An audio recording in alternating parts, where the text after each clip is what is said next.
everyone, Nick Sakalis here, and I hope you're doing well. Hope everybody's enjoying the holiday season. And I figured it's time for another market update. Now, what I'm doing today is I'm actually driving between homes that have had BPOs issued on them by their lenders. What exactly a BPO means, it's a broker price opinion, and in the simplest way of putting it, it's a form of an evaluation. It's not as in-depth as a appraisal would be, but it's formed off of what a real estate broker's opinion of what market value on property would be. And these type of BPOs are issued and asked for prior to a lender foreclosing on a property. And I'll say something, quite a few of these have been popping up over the past few months. Now, in a lot of places, foreclosures are still halted, and you're not getting a big surplus of these things happening, but that doesn't mean that the banks are not preparing and not getting themselves set up, so when the courts are allowing foreclosures to go through, they're going to be ready. So I'm thinking to myself, I got quite some time between driving from one property to the other. I figured I'd give everybody a little bit of understanding of how this works and what we're kind of seeing right now. There's going to be a foreclosure wave coming in. That's a definite. But the question is, what is this wave really going to mean for the public? And how is it going to affect the entire real estate market? We don't necessarily have a good indication of how it will affect the market. And the reason I say that is anybody that turns around and gives you an opinion on what's going to happen exactly, that kind of thing, are really guessing, because we're not in a situation that we've been in before. This is a very different type of scenario. And I'll tell you why. Besides being in the middle of a pandemic and things being locked down left and right, we've hit eviction moratoriums, which have caused other effects and other type of scenarios that artificially are manipulating the market. How are they doing that? Well, in cases where homes would have been foreclosed in the past on, they're not being foreclosed for the sheer fact that, one, foreclosures have been halted, and two, there might be people still living in these houses, and because there's an eviction moratorium in place, it doesn't benefit a lot of the lenders to foreclose on these places because they can't get rid of the people that they would foreclose on and that are inside the places. Now, it sounds a little bit crude, it sounds a little bit mean the way I'm saying, but the problem is you're seeing people that are really manipulating the system. There's places that should have been foreclosed on a year ago, or were in the final stages of getting foreclosed on, that got halted, got delayed. And what's going to happen is those are going to be the first ones that are going to hit the market once they get foreclosed on. Now the question is, are the banks going to actually flood the market all at once? We don't know that. More than likely they're not, because it's just going to hurt the values of these properties. Then again, you might have some of these smaller lenders or some of the ones that just can't hold that much debt in place, and they need to basically appease a lot of their shareholders and get as much money as they can as fast as possible. So they might put out whatever they have in place. It's going to be a very interesting scenario how they approach this. And I'm just talking about the residential market at this moment.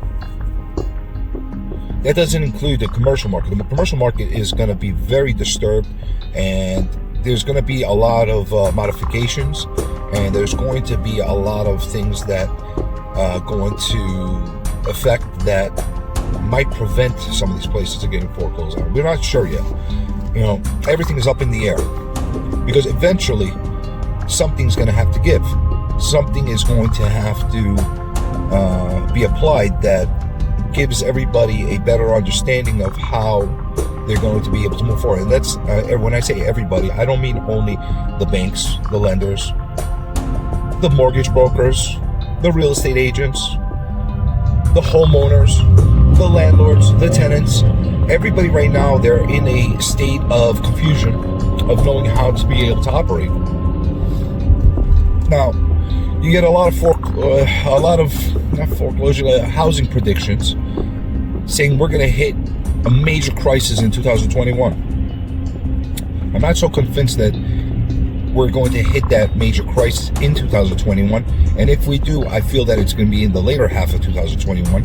And the reason for that is right now, because of the quarantines and the lockdowns that we have in place in a lot of places, and the high alert and the fear and the uncertainty that's in place has shifted the markets, and it's given a completely unhealthy imbalance of supply and demand. So right now there's an extreme demand out there, and it's coming from the majority of people that are leaving major metros like New York City and going to the suburbs and leaving the states and that kind of thing. And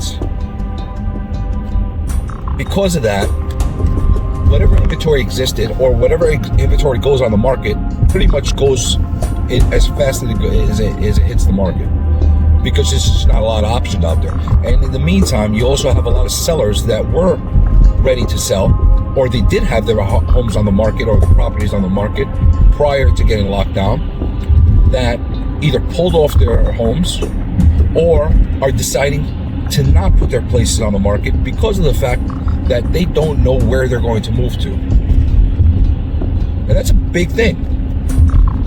You know, if you're selling something and it's in a hot market and you're definitely going to get the most you possibly can because of the high demand and the bidding wars that are happening, you're also going to be in that same kind of competitive market when you're buying. Now, here's the big problem with that.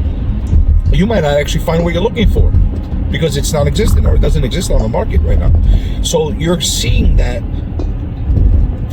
you're having a halt on that. So that is, in an artificial way, keeping the supply really low in a very, very unhealthy way. So the prices, the averages are consistently going up, but it doesn't mean that this is going to last forever. It's only going to last this way until we start seeing more homes, more properties hit the market. Now, you're having an opposite effect happening in the commercial sector because you're having a lot more properties go on the market that are commercial, but there's almost a standstill as far as purchases happening. A lot of people are very hesitant towards purchasing commercial property unless they have an absolute need for their own businesses and that kind of thing. As far as investment properties are in place, you're having issues because of the eviction moratoriums that a lot of the landlords that are selling their properties are not collecting rents. Therefore, the banks will not give loans or not give correct loans on the properties because there's no income coming in. So there's an effect of that happening as well. And the expenses are constantly stockpiling, and the prices of these commercial properties have not adjusted yet for what is happening, and they're going to adjust. Believe me, they're going to adjust. So it might be a tale of two cities, basically, between the commercial and the residential world in 2021. So there might be a real estate crisis or a real estate bust that really takes effect in a sector of real estate, which is the commercial market. But in the residential market, there's going to be a little bit more of this boom going on. And I don't think a lot of people are really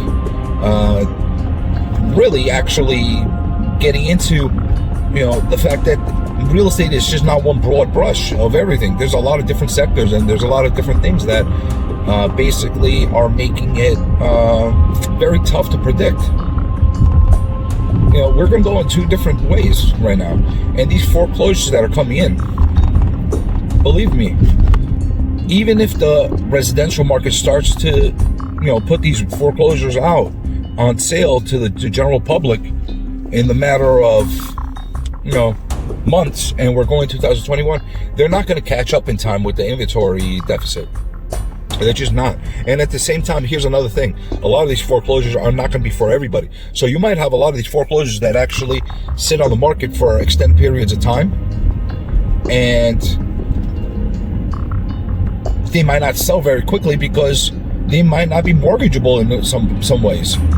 So if you have a house that was just taken over by a lender or the bank, and the place has been gutted or demolished or destroyed or in a horrible condition, you can't get every type of conventional type of lending institute to give a loan on them. It just doesn't happen. You might have to get rehab loans, 2 or 3Ks. You might get hard money loans. You might get all different other kind of things. And again, that's not for everybody. You have a lot of buyers out there that are looking for properties that are ready to move in. They're not looking for projects. They're not looking for things that are difficult to be able to rehab. So you're going to have that part of that component of the market that's not going to be ready-made homes that people are going to be snatching up. So you have that part of it, the slow inventory, and at the same time you might be getting inventory that's not for everybody or not for most, that might continue to keep this market really booming in certain sectors. Like I said, it's not going to happen everywhere. Like here in New York, what's happening in the suburbs, what's happening in the outskirts of the city, upstate, Long Island, is not happening in New York City itself. You're getting a little bit of better, market happening in the outer boroughs, but not in Manhattan. Prepare to turn left. See, that's my navigation system. Like I said, I'm driving and trying to multitask right now at the same time. So you might hear a little bit of navigation going on during this video, but hopefully it's not that intrusive. So what I was saying is you have a real estate market that is torn in a lot of different ways and twisted and literally a really mixed bag. People don't realize that. And they're making broad predictions. Either we're going to bust or we're going to go up. It's not a clear answer. And like I mentioned before, it's complicated. It really is. And it will continue to be complicated. And I'm just hoping that the government and our officials are actually taking a deep look into how this will move forward and start to actually put laws together that will somehow delay a imminent bust. Because if done the right way and through stimulus and through methods of making sure homeowners, landlords, in 700 feet, turn left onto Route 878. There you go. There's my navigation. Through stimulus and different methods, they find a way to be able to get investors, and homeowners. Prepare to bear right to stay in their places. And in 1/4 of a mile, bear right. Okay, so to get them to stay in their places and to actually find a way to somewhat stay afloat, we might be able to stop a lot of this, not stop from happening. Bear right. Somehow make it a little bit more moderate. Because there's going to be problems. We're already having problems, and we're already having a crisis. Just people don't really understand it, get the gravity of how bad this crisis is in certain sectors, because all the sectors are going through a major crisis right now. It's not just real estate. My heart goes out to the restaurant guys, and my heart goes out to all the hospitality industry. My heart goes out to a lot of these different sectors of business and in the economy. But they're going to have to find a way to get this at least moderately hitting us in slower increments than one big boom. Because if we get hit with the one big boom, we're going to have a big problem. So I'm getting close to my next destination, so I'm going to sign off.